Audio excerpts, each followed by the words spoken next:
Heavyweight World Champion, the former undisputed Heavyweight World Champion. Here is boxing's warrior spirit, the WBA Heavyweight Champion of the world, introducing Evander, the real deal, Holyfield.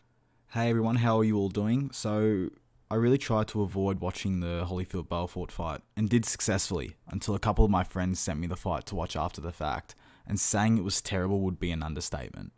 Just before we do go into my rant about all these exhibitions and this fight in particular, please subscribe if you do enjoy the video, as I would really appreciate it.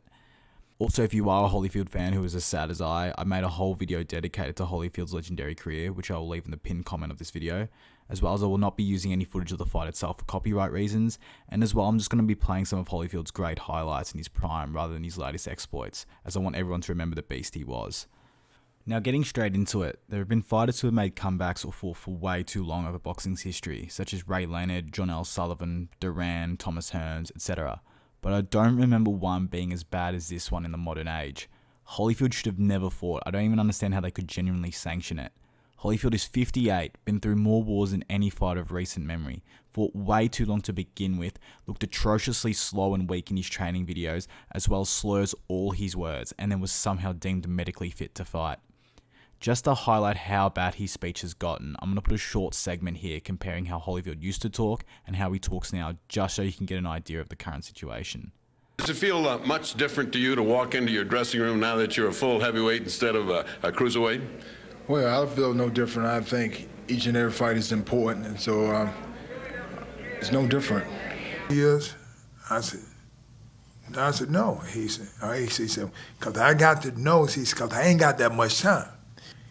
He said, this is what a fantasy is. A fantasy when you want to do something, but you ain't willing to work at it. I'm not saying any of this to make fun of Holyfield. It's the opposite, in fact. As a kid, Holyfield was my absolute favourite fighter, and to see him in this state allowed to fight is abysmal. A fighter is going to fight, so you can't knock Holyfield's will to keep fighting. However, it's the people around him, such as his trainers, Triller, which many of you already know my opinions about. If you don't, I'll leave a link somewhere, and the people who thought it was a great idea for him to fight under these conditions.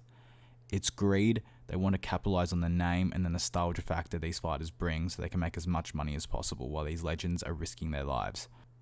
This heavily reminds me of the situation Ali faced when he fought Larry Holmes.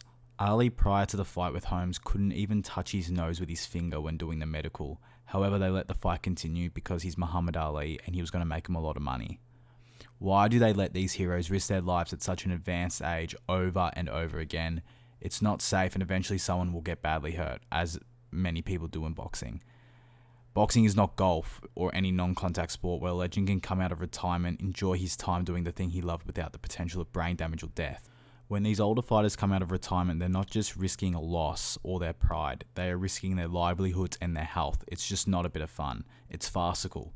With certain segments of the public continuously promoting the return of legends, it's not helping the fighters themselves. You're helping the people take advantage of them, using their health as a conduit to make money. I think that's all I really need to say about it. I don't think there's any more I can say. I hope Holyfield is okay, and that's the last time he's ever allowed to set foot in the ring again for the sake of his health.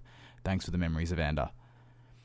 So if you agree with me or you disagree with me, leave it down in the comments below. I'd love to hear it. If you did enjoy it, please subscribe, and thanks for watching. I'll see you on the next one. Bye.